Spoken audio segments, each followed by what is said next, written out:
Well, another week and another conversation around house prices, and the reason being in Auckland, just about to tip over that $1 million house price being the average house price. The average house price being $1 million in Auckland, but we really wanted to have a look at what it meant for our region, for Dunedin and Otago, and what it meant for the values of property in this part of the world. But first of all, we'll have a look at what the actual QV report is saying. The spokesperson, the national spokesperson for QV is Andrea Rush. She was talking through the whole country. She said this, quote, "Values continue to rise rapidly in many parts of New Zealand, buoyed by low interest rates, strong investor activity and high net migration." So there you go, $1 million for a house, for an average house in Auckland. I can see why you moved down here. That means a bad house might cost you what, 6, 7, 800k. Yeah. A good house is 1.5, 2 million bucks for a house in Auckland. How can people afford this? This is ridiculous. Well, I think that's part of the reason. Hamilton, the report is saying, is outperforming everywhere with its percentage of interest rates. Yeah, that's going up massively in Hamilton. And Tauranga as well. And one of the reasons for that is because apparently people in Auckland have to buy in Hamilton now and then drive an hour and a half north to go to work. Yeah, amazing, eh? Wellington is seeing panic buying, and that's because in Wellington, people are scared that they're going to be out of the housing market as the flood comes down.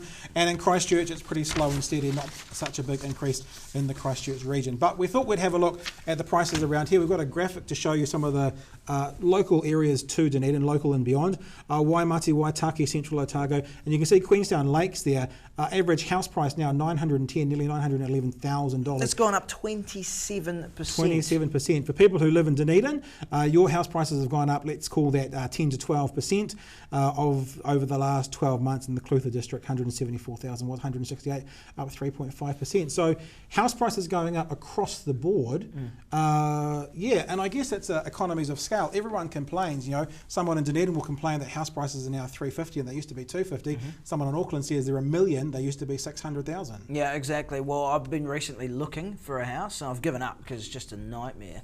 Because the thing is, I can get a lot of money for my place, right? But then I'm paying the same money. Well, the mansion you live in. Yeah, exactly. Yeah. I could flick the west wing off and I'd still be able to buy, you know, a shed in Auckland. But no, it's, look, low interest rates. That's a massive driver, as that quote just showed before, isn't it?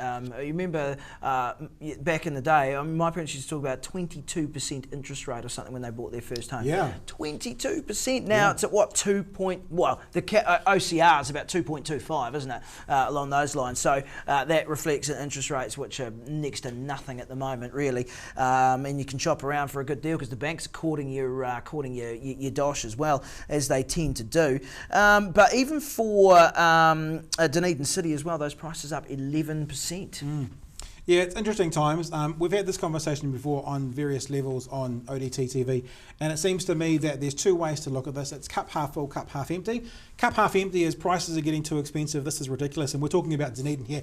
Everyone agrees Auckland's ridiculous, but talking about Dunedin and the surrounding regions, it's getting too expensive, it's getting too hard to get into the first buyers into the market. That cup is half empty. Cup is half full as people who are in the market are seeing a capital increase for the first time in quite a while. If you have a look back to pre-crash, some houses, when we bought a place a couple of years ago, some houses were still selling in Dunedin for less than what they were purchased for in 2007 and 2008. Yeah, and that's certainly not the case now. I've seen places that I wouldn't pay anywhere near the sum that they're asking, but they're going. This is the thing. People are actually paying that price. Is it starting to have that thing you talked about, Wellington and the panic buyers? Yep.